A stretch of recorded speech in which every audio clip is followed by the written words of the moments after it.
बेटी की हम विदाई करते हैं, विवाह करते हैं, ये अच्छा शुभ अवसर हुआ करता है, लेकिन जब बेटी की विदाई होती तो कष्ट बड़ा होता है। आप जब एक बेटी का हाथ किसी दूसरे के हाथ में पकड़ाते हो तो अपने दिल की अमानत किसी दूसरे के हाथ में सौंपने जा रहे हो। बड़ा कष्ट होता है जब बेटी की विदाई होती है। और कहते हैं ना कि बेटियों का तो भाग्य ही ऐसा होता कि एक घर को छोड़ करके दूसरे घर में जाना पड़ता। कहने के लिए बेटियों के बड़े भैया 2 घर होते हैं, लेकिन एक भी घर अपना नहीं होता है। पिता के पास रहते हैं तो पिता कहती है कि बेटी तो पराया धन है, किसी दिन चली जाएगी। और जब ससुराल में पहुंचते हैं तो ससुराल के लोग कहते हैं कि तू तो पराए घर से आई है, तू क्या जाने। उस वक्त बड़ा कष्ट होता। और कहते हैं आज मैया बेटी को विदाई करने लगी और कहने लगी रो करके, हे बेटी कि मेरी लाडली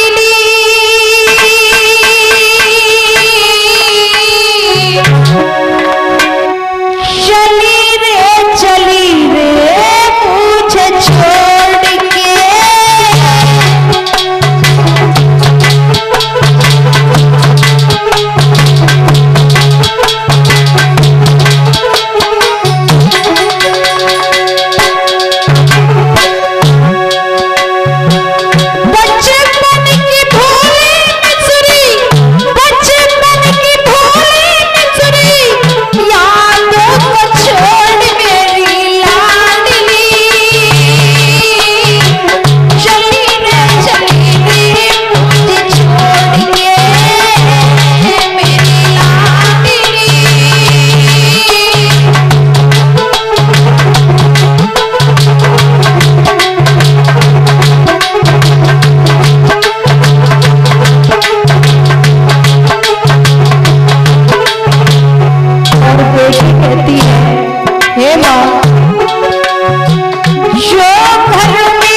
पिताजी अपने दिल को कभी दुखा मत देना, अपने दिल को कभी दुखा मत देना, अपने हाथों की लकीरों को कभी मिटा मत देना।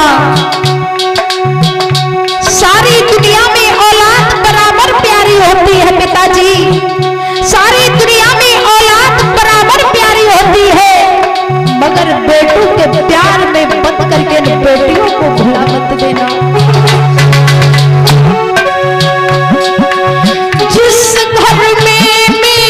पैदा हुई हूँ वो घर आज पे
पिताजी, हे माताजी, बेटियों का तो ऐसा भाग होता है कि एक घर को छोड़ करके दूसरे घर में जाना पड़ता है, लेकिन हे पिताजी, गैरों की तरह से मुझे भूल मत जाना।